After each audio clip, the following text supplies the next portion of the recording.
ദൈവനാമത്തിന് മഹത്വം ഉണ്ടാകട്ടെ. എൻ്റെ പേര് അൽന റോസ്. എൻ്റെ വീട് അങ്കമാലി മഞ്ഞപ്രായം എന്ന് പറഞ്ഞ സ്ഥലത്താണ്. +2 കഴിഞ്ഞ എല്ലാവരെ പോലെ തന്നെ ഞാനും എബ്രോഡ് സ്റ്റഡീസ് പ്ലാൻ ചെയ്തായിരുന്നു. അങ്ങനെ ഞാൻ ചൂസ് ചെയ്ത ഡെസ്റ്റിനേഷൻ ജർമ്മനി ആയിരുന്നു. അങ്ങനെ ജർമ്മൻ പഠിക്കാൻ പോയി. B2 കഴിഞ്ഞു. അതിനുശേഷം ഞാൻ ജർമ്മൻ പ്ലാൻ ഡ്രോപ്പ് ചെയ്തു. കാരണം എല്ലാവരും നഴ്സിങ്ങിന് പോകാനായിരുന്നു പറഞ്ഞുകൊണ്ടിരുന്നത്. എനിക്ക് ആ ഫീൽഡിനോട് പ്രത്യേകിച്ച് താല്പര്യം ഉണ്ടായിരുന്നില്ല. അപ്പോൾ അതുകൊണ്ട് ഞാൻ ആ പ്ലാൻ ഡ്രോപ്പ് ചെയ്തു. അതിനുശേഷം എൻ്റെ ചേച്ചി ഓസ്ട്രേലിയയിലാണ്. അപ്പോൾ അവളുടെ അടുത്തേക്ക് പോകാൻ വേണ്ടിയിട്ട് പാരൻസൊക്കെ പറയാനുണ്ടായിരുന്നു. അങ്ങനെ ഞാൻ ഓസ്ട്രേലിയക്ക് പോകാനായിട്ട് PT എക്സാമൊക്കെ എഴുതി. പേപ്പർ വർക്ക് തുടങ്ങാൻ സമയമായപ്പോഴേക്കും എന്നെ ഏജൻസിയിൽ നിന്ന് വിളിച്ചു പറഞ്ഞു, പേപ്പർ ഇനി വയ്ക്കേണ്ട, കാരണം വിസ റിജക്ഷൻ ആവുമെന്ന് പറഞ്ഞു. കാരണം ഞാൻ +2 കഴിഞ്ഞിട്ട് ഓൾറെഡി 2 ഇയേഴ്സ് ആയിരുന്നു. അപ്പോൾ ഇനി വിസ വെച്ചാൽ റിജക്ഷൻ ആവുന്നത് കൊണ്ട് ഇനി ഒന്നും ചെയ്യണ്ടെന്ന് പറഞ്ഞു. അങ്ങനെ പിന്നെ ലൈഫ് ഫുൾ സ്റ്റോപ്പ് ആയിരുന്നു. എന്ത് ചെയ്യണമെന്ന് എനിക്ക് അറിയില്ലായിരുന്നു. അപ്പോഴാണ് ഞാൻ കൃപാസനത്തിൽ വന്ന് ഉടമ്പടി എടുത്തത് ജാനുവരി 10-ാം തീയതി 2024. അങ്ങനെ ഞാൻ ഇവിടെ വന്ന് ഉടമ്പടി എടുത്ത പിറ്റേ ദിവസം തന്നെ ഞാൻ ഒരു ജർമ്മനിൽ പോകാൻ വേണ്ടിയിട്ട് ഞാൻ വീണ്ടും പ്ലാൻ തുടങ്ങി. അങ്ങനെ ഞാൻ വീണ്ടും ഒരു ജർമ്മൻ യൂണിവേഴ്സിറ്റിയിലോട്ട് അപ്ലൈ ചെയ്തു.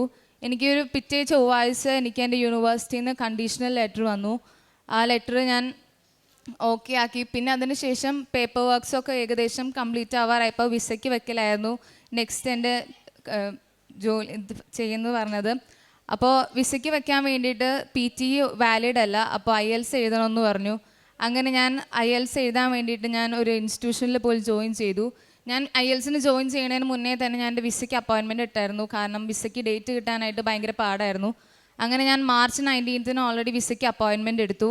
ഞാൻ ഫെബ്രുവരി 1st വീക്കാണ് ഞാൻ IELTSന് ജോയിൻ ചെയ്തത്. ഞാൻ IELTS ആകെ 2 ആഴ്ചയെ ഞാൻ പഠിച്ചിട്ടുള്ളൂ. കാരണം മാർച്ച് 19-ന് വിസയ്ക്ക് വെക്കണമെങ്കിൽ IELTSൻ്റെ റിസൾട്ട് വരാൻ 13 ഡേയ്സ് എടുക്കും. അപ്പോൾ അതിനുള്ള റിസൾട്ട് വന്ന് ബാക്കി പേപ്പർ വർക്ക്സൊക്കെ കംപ്ലീറ്റ് ചെയ്താലാണ് വിസയ്ക്ക് വെക്കാൻ പറ്റുള്ളൂ.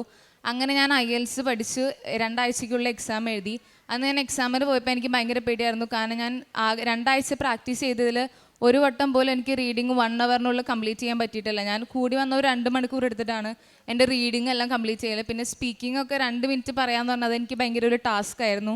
അപ്പോൾ സ്പീക്കിംഗ് എങ്ങനെയെങ്കിലും 2 മിനിറ്റ് പറഞ്ഞു തീർക്കണം എന്ന് എനിക്ക് ആഗ്രഹം ഉണ്ടായിരുന്നു. അപ്പോൾ ഞാൻ എക്സാമിന് പോയപ്പോൾ സ്പീക്കിങ്ങിനായാലും ബാക്കി 3 മൊഡ്യൂൾസിന് ഞാൻ എക്സാം പോയപ്പോൾ കയ്യിലെ കാശുരൂപവും പിന്നെ ഉപ്പും തേനൊക്കെ ആയിട്ടാണ് ഞാൻ പോയത്. അങ്ങനെ ഞാൻ എക്സാം എഴുതി. എനിക്ക് നല്ല കോൺഫിഡൻസ് ഉണ്ടായിരുന്നു. റീഡിങ്ങൊക്കെ ഞാൻ ഇവിടെ നിന്ന് പേടിച്ച് പോയെങ്കിലും എനിക്ക് റീഡിങ് ഞാൻ കൃത്യസമയത്തിന് 10 മിനിറ്റും കൂടെ എനിക്ക് ലെഫ്റ്റ് ഓവർ ആയിരുന്നു റീഡിങ് കംപ്ലീറ്റ് ചെയ്യാനായിട്ട്. എക്സാം കുഴപ്പമൊന്നും ഉണ്ടായിരുന്നില്ല. ഇനി റിസൾട്ട് വരുന്ന സമയമായി കഴിഞ്ഞപ്പോൾ എനിക്ക് നല്ല പേടിയുണ്ടായിരുന്നു. എനിക്ക് ഓവറോൾ 6 ആയിരുന്നു വേണ്ടത്. പിന്നെ എനിക്ക് റീഡിങ്ങിന് നല്ല മാർക്കൊന്നും ചെയ്യുമ്പോൾ കിട്ടാറുണ്ടായിരുന്നില്ല. അങ്ങനെ എൻ്റെ റിസൾട്ട് വന്നു. എനിക്ക് ഓവറോൾ 6.5 സ്കോർ ഉണ്ടായിരുന്നു. അതിനുശേഷം വിസയ്ക്ക് വെക്കുന്നതിന് മാർച്ച് 19-ന് വിസ അപ്പോയിൻമെൻറ്റ് എടുത്തതുകൊണ്ട് പേപ്പർ വർക്ക്സൊക്കെ ഏകദേശം കംപ്ലീറ്റ് ആവാറായപ്പോഴേക്കും എൻ്റെ വിസയുടെ അപ്പോയിൻമെൻറ്റ് ക്യാൻസലായി. മാർച്ച് 19-നുള്ള അപ്പോയിൻമെൻറ്റ് ക്യാൻസലായ ശേഷം പിന്നെ വിസയ്ക്ക് അപ്പോയിൻമെൻറ്റ് കിട്ടാൻ ഭയങ്കര ബുദ്ധിമുട്ടായിരുന്നു. ഞങ്ങൾ കുറേ വർഷം നോക്കി, അപ്പോഴൊന്നും കിട്ടിയില്ല. അങ്ങനെ ഞാൻ ഒരു ഏജൻസിയുടെ അടുത്ത് കൊടുത്തിട്ട് കാശ് കൊടുത്ത് ഞാൻ അപ്പോയിൻമെൻറ്റ് എടുത്തു. ഏപ്രിൽ 4-ന് എനിക്ക് മെയ് 5-നുള്ളിൽ ജർമ്മനിയിൽ ചെല്ലണമായിരുന്നു. ആൻഡ് ഏപ്രിൽ 4-ന് ഞാൻ അപ്പോയിൻമെൻറ്റ് എടുത്തു. എല്ലാവരും പറയണത് ഒരു 15 ഡേയ്സ്, മാക്സിമം 15 വർക്കിംഗ് ഡേയ്സ് ആണ് വിസ വരാൻ വേണ്ടി എടുക്കുന്നതുള്ളത്. അപ്പോൾ എനിക്ക് ഭയങ്കര ടെൻഷനായിരുന്നു. 15 ഡേയ്സിനുള്ളിൽ വന്നാൽ എന്തായാലും റിജക്ഷൻ ആയിരിക്കും, അതിനുശേഷം വന്നാൽ വിസ ആയിരിക്കും എന്നുള്ളത്. 15 ഡേയ്സിനുള്ളിലും എൻ്റെ പാസ്പോർട്ടിൻ്റെ ഒരു ഇതുണ്ടായിരുന്നില്ല. അപ്പോൾ എനിക്ക് തോന്നി എൻ്റെ വിസ വരും. എനിക്ക് ഈ വിൻ്റർ ഇൻടേക്കിന് എനിക്ക് സമ്മർ ഇൻടേക്കിൽ ജർമ്മനിയിലോട്ട് പോകാൻ പറ്റുമെന്ന് ഞാൻ വിചാരിച്ചു. പക്ഷേ എനിക്ക് അന്നൊന്നും വിസ വന്നില്ല. അതിനുശേഷം എനിക്ക് ഡെഡ് ലൈൻ തീർന്നത് കൊണ്ട് എൻ്റെ വിസ റിജക്റ്റായി. അപ്പോൾ അന്ന് എനിക്ക് ഭയങ്കര സങ്കടമായിരുന്നു. പക്ഷേ ഒരുപാട് സങ്കടമൊന്നും ചെയ്യാൻ പറ്റില്ല, കാരണം മാതാവ് അത് സഹിക്കാനുള്ള ശക്തി എനിക്ക് തന്നു. അതിനുശേഷം ഞാൻ വീണ്ടും വിസയ്ക്ക് ഡേറ്റ് എടുത്തു. ജൂൺ 17-നായിരുന്നു എൻ്റെ വിസ അപ്പോയിൻമെൻറ്റ്. അന്ന് എനിക്ക് വിസയ്ക്ക് പോയപ്പോൾ നല്ല പേടിയുണ്ടായിരുന്നു. ഞാൻ അന്ന് പോയപ്പോൾ പാസ്പോർട്ടിൻ്റെ ഉള്ളിൽ ഉപ്പൊക്കെ ഇട്ടിട്ടാണ് ഞാൻ പോയത്. പിന്നെ എൻ്റെ കയ്യിൽ ചെറിയൊരു ടവലിൻ്റെ ഉള്ളിൽ ഞാൻ കുറച്ച് ഉപ്പ് ഇട്ടിട്ടുണ്ടായിരുന്നു. അത് ഞാൻ VFSൽ പോയി കഴിഞ്ഞപ്പോൾ അവിടെ ഞാൻ ആരും ചവിട്ടാത്തൊരു സ്ഥലത്ത് കൊണ്ടുപോയിട്ട് ഞാൻ നിക്ഷേപിച്ചു. അപ്പോൾ അതിന് ശേഷം എനിക്ക് ഒരാഴ്ചക്ക് 4 ഡേയ്സിനുള്ളിൽ എനിക്ക് VFSയിൽ നിന്നൊരു എംബസിയിൽ നിന്നൊരു മെയിൽ വന്നു, എൻ്റെ പാസ്പോർട്ട് ഡിസ്പാച്ച്ഡ് ആയിട്ടുണ്ടെന്ന് പറഞ്ഞിട്ട്. സാധാരണ ആർക്കും അങ്ങനെ 4 ദിവസത്തിനുള്ളൊന്നും പാസ്പോർട്ട് ഡിസ്പാച്ച്ഡ് ആയെന്ന് പറയില്ല. കാരണം അങ്ങനെ വരാണെങ്കിൽ തന്നെ അതൊരു വിസ റിജക്ഷൻ ആയിരിക്കും എന്നാണ് എല്ലാവരും എൻ്റെ അടുത്ത് പറഞ്ഞിട്ടുള്ളത്. അപ്പോൾ എനിക്ക് എന്തായാലും ഉറപ്പായി ഈ സമ്മർ ഇൻടേക്കും എനിക്ക് പോകാൻ പറ്റില്ല, കാരണം വിസ റിജക്റ്റ് ആയി കഴിഞ്ഞാൽ വീണ്ടും വിസയ്ക്ക് വെക്കേണ്ടി വരും. അങ്ങനെ 24-ാം തീയതി ഞാൻ 26-ാം തീയതി എനിക്ക് പാസ്പോർട്ട് കളക്ട് ചെയ്യാൻ പറഞ്ഞുകൊണ്ട് എനിക്ക് ബ്ലൂ ഡാർട്ടിൽ നിന്ന് കോള് വന്നു. എൻ്റെ മമ്മി എനിക്ക് എല്ലാ ദിവസവും വചനങ്ങളൊക്കെ അയച്ചു തരും. അപ്പോൾ അന്ന് എനിക്ക് മമ്മി അയച്ചു തന്ന വചനം 2 ദിനവൃത്താന്തം 20:17 കർത്താവ് നിന്നോട് കൂടെയുണ്ട്, നീ സങ്കടപ്പെടുകയോ പരിഭ്രമിക്കുകയോ വേണ്ട, കർത്താവ് തരുന്ന വിജയം നീ കാണുമെന്നുള്ളത്. അപ്പോൾ അത് എനിക്ക് കണ്ടപ്പോൾ എനിക്ക് ഭയങ്കര കോൺഫിഡൻസ് ആയിരുന്നു. പിന്നെ അന്ന് തന്നെയായിരുന്നു ഞാൻ ഇവിടെ നിന്ന് ഉടമ്പടി എടുത്തതിന് പോയതിന് ശേഷം എൻ്റെ ബൈബിൾ അന്നാണ് വായിച്ച് തീർന്നത്. അപ്പം ഇത് രണ്ടും കൂടെ ആയി കഴിഞ്ഞപ്പോൾ എനിക്ക് ഭയങ്കര കോൺഫിഡൻസ് ആയി, എൻ്റെ വിസ വരും എന്നുള്ളൊരു പ്രതീക്ഷ ഉണ്ടായിരുന്നു. അങ്ങനെ ഞാൻ ബ്ലൂ ഡാർട്ടിൽ പോയിട്ട് ഞാൻ എൻ്റെ പാസ്പോർട്ട് കളക്ട് ചെയ്തു.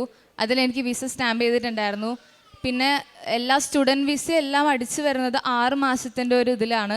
പക്ഷേ എനിക്കത് 1 ഇയർ വാലിഡിറ്റിയിലാണ് എൻ്റെ പാസ്പോർട്ട് എനിക്ക് വിസ അടിച്ചു വന്നത്. ഞാൻ ഈ സെപ്റ്റംബർ 25 ഞാൻ ജർമ്മനിയിലോട്ട് പോവും. പിന്നെ ഇതാണ് എനിക്ക് മെയിനായിട്ട് കിട്ടിയ അനുഗ്രഹം. രണ്ടാമത്തേതെന്ന് പറഞ്ഞാൽ ഞാൻ ഉടമ്പടിയിൽ വെച്ച് പ്രാർത്ഥിച്ച കാര്യമാണ് സ്ഥലം വിൽക്കണ കാര്യം. അപ്പോൾ 2 കൊല്ലമായി ഞങ്ങളുടെ വീടിൻ്റെ അവിടെയുള്ള ഒരു സ്ഥലം വിൽക്കാൻ വേണ്ടി നോക്കി നിൽക്കണു. അപ്പോൾ അത് വിൽക്കാനായിട്ട് കുറേ പ്രയാസങ്ങളൊക്കെ ഉണ്ടായിരുന്നു. അങ്ങനെ ഞാൻ ഉടമ്പടി എടുത്തതിന് ശേഷം സ്ഥലത്ത് പോയി ഉപ്പിട്ട് പ്രാർത്ഥിച്ചു. അതിൻ്റെ ഫലമായിട്ട് ഞങ്ങൾക്ക് ആ സ്ഥലം ഉടമ്പടി എടുത്തതിന് പിറ്റേ മാസം തന്നെ ഞങ്ങൾക്ക് സ്ഥലം വിൽക്കാൻ പറ്റി. അപ്പോൾ ഇത്ര വലിയ അനുഗ്രഹം തന്ന ദൈവമാതാവിനും തിരുക്കുമാരനും 1000 നന്ദി. ജ്ഞാനത്തിൻ്റെ പുസ്തകം 6-ാം അധ്യായം 11-ാം തിരുവചനം. എൻ്റെ വചനങ്ങളിൽ അഭിലാഷം അർപ്പിക്കുവിൻ, അവയോട് തീവ്ര അഭിനിവേശം കാണിക്കുവിൻ, നിങ്ങൾക്ക് ജ്ഞാനം ലഭിക്കും. അൽന റോസ് ബിജു എന്ന ഈ മകൾ പരിശുദ്ധമ്മയുടെ ശബ്ദത്തിൽ ഉടമ്പടിയെടുത്ത് പ്രാർത്ഥിച്ചത് വിദേശത്ത് പോകുവാനുള്ള എല്ലാ കാര്യങ്ങളും ശരിയായി കിട്ടുന്നതിന് വേണ്ടിയാണ്. മകൾ ആദ്യകാലത്ത് നേരിട്ട തുടർച്ചയായ തടസ്സങ്ങളെ സൂചിപ്പിക്കുന്നുണ്ട്. ഉടമ്പടിയെടുത്ത് ഏതാണ്ട് 2 മാസത്തിനുള്ളിൽ IELTS പരീക്ഷ വിജയിക്കുവാനുള്ള സമയം ചുരുക്കി പഠിച്ച് വേഗത്തിലത് പരീക്ഷ വിജയിക്കുവാനുള്ള സാഹചര്യം തുറന്നു കിട്ടിയതിനെ മകൾ സാക്ഷ്യപ്പെടുത്തുകയാണ്. അതോടൊപ്പം വിസ പ്രോസസ്സും പലതവണ പരാജയപ്പെട്ടിട്ട് ഒടുവിൽ അത് നേർച്ചവസ്തുവായ ഉപ്പ് ഇട്ടുകൊണ്ടും ഉപ്പ് കയ്യിൽ പിടിച്ചുകൊണ്ടും അത് ഈ നേർച്ചവസ്തുവിൻ്റെ സംരക്ഷണവും സഹായവും എനിക്ക് വിസ പ്രോസസ്സിന് വേണമെന്ന് ആഗ്രഹിച്ച് പ്രാർത്ഥിച്ചുകൊണ്ടും അതോടൊപ്പം വചനവായന കൂടുതൽ തീവ്രമാക്കിക്കൊണ്ടും മുന്നോട്ട് പോകുമ്പോൾ മകൾക്ക് 4 ദിവസം കൊണ്ട് വിസ കയ്യിൽ ലഭിക്കുന്നതിനെയാണ് സാക്ഷ്യപ്പെടുത്തുക. ഏറെ നാളുകൾ വേണ്ടിവരുന്ന ഒരു പ്രക്രിയ വളരെ ചുരുങ്ങിയ ദിവസങ്ങൾക്കുള്ളിൽ മകൾക്ക് നേടിക്കൊടുത്ത അമ്മമാതാവിൻ്റെ സഹായവും സംരക്ഷണവും സാക്ഷ്യപ്പെടുത്തുകയാണ്. കൃപാസനത്തിലെ പരിശുദ്ധ അമ്മയുടെ ഒരു പ്രത്യേകത, അമ്മമാതാവ് സമയ ചുരുക്കത്തിൻ്റെ അമ്മയാണ്. സമയഘടികാരം നെഞ്ചിൽ ചാർത്തിയ ഈ അമ്മ സമയത്തെ നിരന്തരം നമ്മുടെ മുമ്പിൽ സൂചിപ്പിക്കുന്നുണ്ട്. അത് നിത്യതയിലേക്കുള്ള സമയത്തെ സൂചിപ്പിക്കുന്നുണ്ട്. ഈ ലോകത്തിൽ നമുക്ക് ലഭിച്ചിരിക്കുന്ന സമയം ചുരുക്കമാണെന്ന് സൂചിപ്പിക്കുന്നുണ്ട്. അതോടൊപ്പം ദൈവാനുഗ്രഹത്തിന് സമയം കുറച്ച് മതി എന്ന് നമ്മളെ നോക്കി പറയുന്നുണ്ട്.